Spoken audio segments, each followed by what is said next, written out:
it's time to take a look at yet another arcade conversion and another Star Wars game. And this time it's The Empire Strikes Back, published in 1988 by Domark. And this conversion was again handled by Vector Graphics, who also did the first arcade conversion of Star Wars. And the first game was rather impressive, given that it was running on a humble ZX Spectrum. Vector Graphics did a very solid job, and I'm expecting this one to be of similar quality. And this conversion is of course based on Atari's arcade game, designed by Mike Halley, who also designed the first arcade Star Wars game. And in the arcades, Empire Strikes Back was a conversion kit for the original Star Wars machine, and I don't think it was hugely successful. Many arcade owners seem to prefer to keep their original Star Wars cabinets. And honestly, the arcade version of Empire Strikes Back is a bit lacking. I mean, the Walker section is really cool, but the rest is a bit lacking. Not as much fun as the first Star Wars game. But hey, let's find out how the Spectrum version fares, shall we? And we've got a really nice looking loading screen by Derek Austin, I believe. Nice!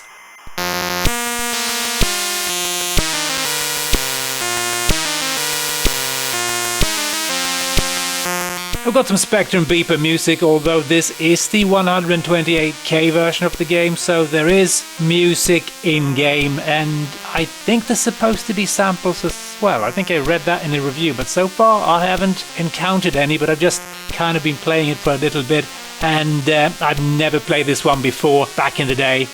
And here we got Luke Skywalker, and I do believe this is based on the artwork for the first game, done by Steinar Lund. Looks really nice, even managed to give him some blonde hair. Amazing. Let's just go with wave 1. And here we can hear some 128K music, or sound effects rather. And we've got the Executor, Vader's big ship that is totally not compensating for any lack of genitals on Vader's behalf. And yeah, we're going to shoot these filthy Probots, I think they're called. And this section suffers a little bit, just like the SD version does, that sometimes you can't hit stuff. You're just blasting away and nothing's happening really. It's even worse on this version, to be honest. I'm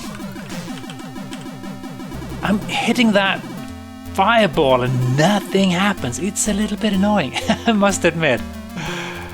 Alright, Walker time, and the frame rate is really suffering a bit here already. Yeah, definitely worse frame rate. Let's see if we can do a trick thing here, fly underneath the legs. No, we couldn't. One of my viewers pointed out in the comment section, I think on the SD version, that you can fly between the legs of the walkers and get a bonus. I don't remember ever doing that. But let's try it. I think it should be, yeah, 5,000 bonus points. Let's see if we can use my tow cable, which honestly I don't know what. Okay, let's not collide. I don't know what button that is, to be honest. Ah well, things aren't going well. Where are you? That's a tiny one. Let's deal with that one because that's much easier. It doesn't kill the frame rate as bad. Let's see if we can... Come on. No. I just want to shoot you in the eye, sir. No? Yeah, this section is pretty sluggish, but yeah, there's more going on, of course. Let's see if we can get some more bonus points here. 10,000 points. And I think I need to figure out what button... I think I need to figure out what button is used for the tow cable.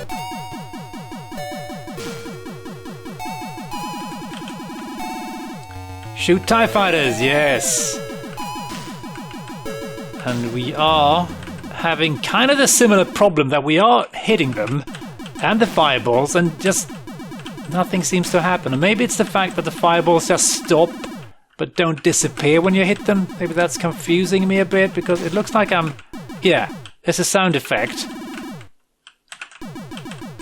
And it looks like the fireball will just continue spinning but not advancing anymore. So yeah, maybe it's just me being confused here. but it's still kind of hard hitting stuff.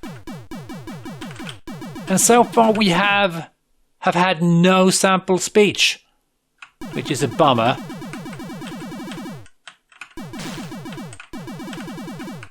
I thought, oh, here we go. Oh, the boring section. The section that I truly hate more than anything. The asteroid section. At least it's rather slow on the Spectrum, which I think should make it a bit easier. But it's still incredibly boring. Really, really dull. I just hate this bit. But it's easier to avoid them than on the SD version or indeed the arcade. Yes, please. I've had enough now. Please. No more. I don't want to do this anymore. Thank you. Give me a letter that I need. Thank you. Any samples? Nope. Not a single sample. That is a little bit disappointing. I'm sure I read in a review of the game that there's supposed to be sample speech in the 128K version. And I'm, of course, playing this using emulation because I don't own a 128K Spectrum, unfortunately. But let's see if we can get the Jedi bonus, because I don't know what happens when I do. It would be nice to figure this out. Blow up, please. I'm hitting the damn thing. It's just so frustrating sometimes. But we've got some pretty good sound feedback here. When we hear that farty, noisy sound, we know that we're hitting stuff anyway, so that's good. Yes, give me a J. Yes, please. So what happens? Jedi, yes. Amazing. Please give me something amazing.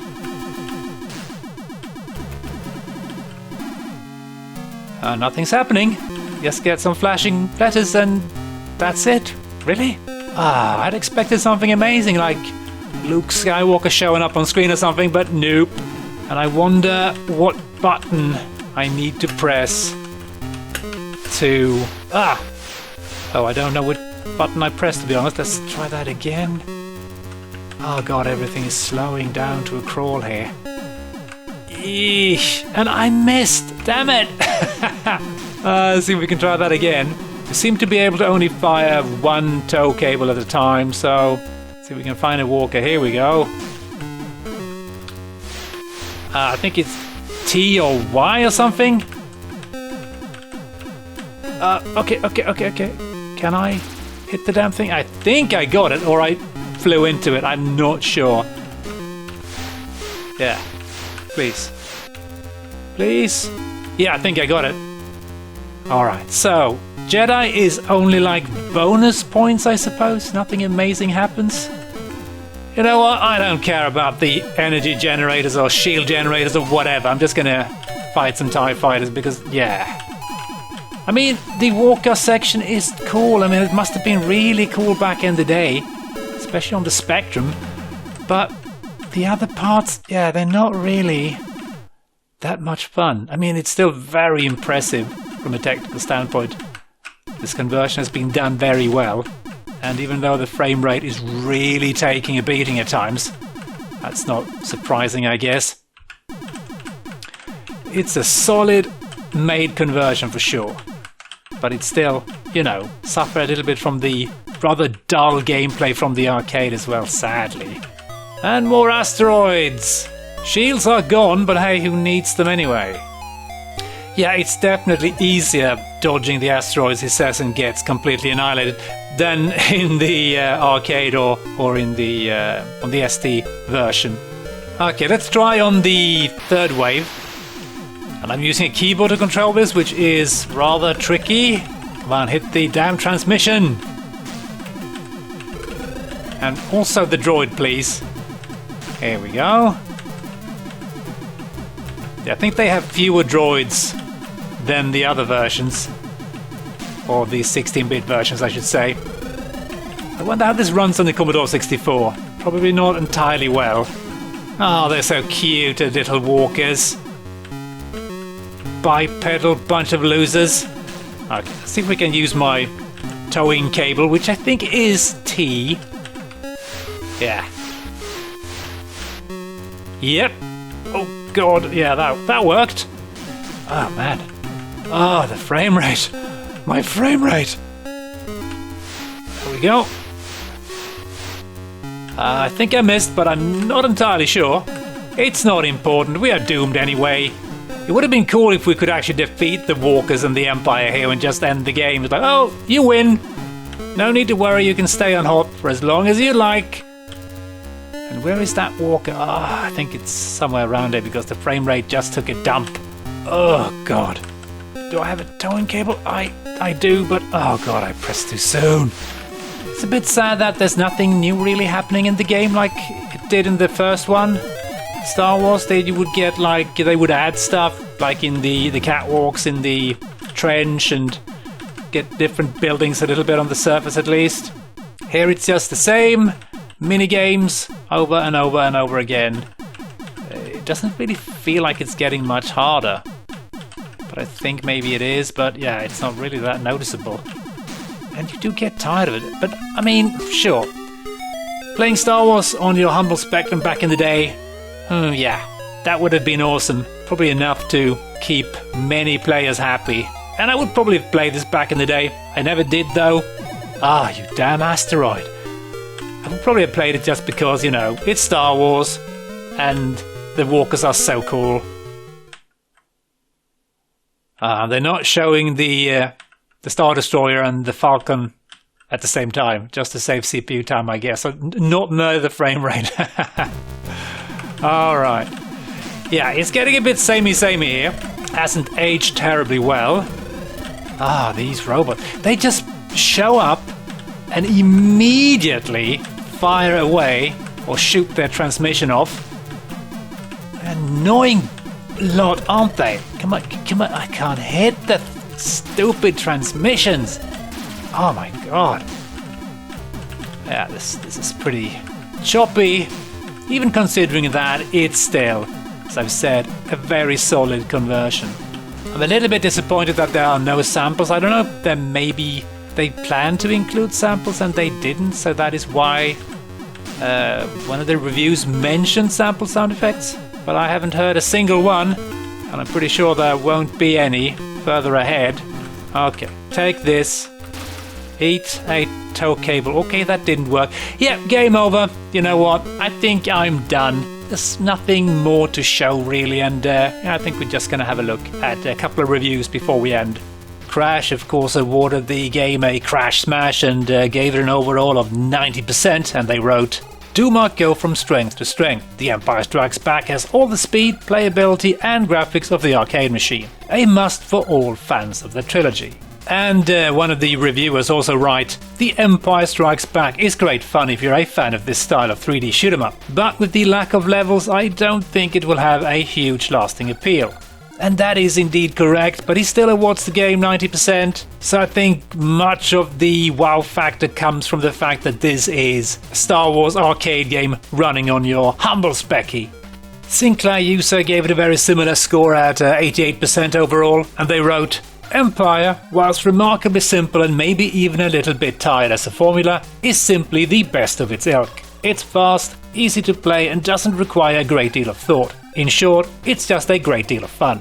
But they also write, the levels, it has to be said, aren't particularly varied, but they're so nicely done it doesn't really matter. Which I suppose it didn't back in the day. Again, Star Wars, at home. And I couldn't find the review that mentioned that the game had samples. I think it may have been in your Sinclair, but I'm not entirely sure. But regardless, there's no sample sound effects in this one, which is a bit of a bummer. I think they should have been able to fit them in there. They wouldn't have had to have them during gameplay. They could have just put it on the interlude screens or something like that. It would have been nice, but sadly, no samples. And with that, I'm gonna say thanks for watching, hope you enjoyed, and as always, hope to catch you next time. Cheers!